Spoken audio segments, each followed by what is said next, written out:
அனைத்தையும் செய்து முடிக்கும் ஆற்றல் உள்ளவரே, நீர் நினைத்தது ஒரு நாளும் தடைபடாதையா.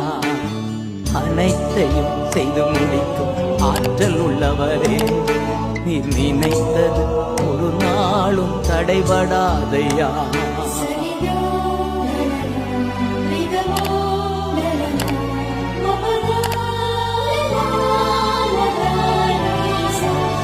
நீர் முடிவெடுத்தா யார்தான் மாற்ற முடியும்?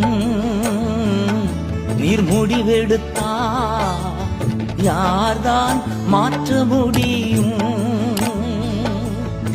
எனக்கென முன்குறித்த எதையுமே எப்படியும் நிறைவேற்றி முடித்திடுவீர். எனக்கென முன்குறித்த எதையுமே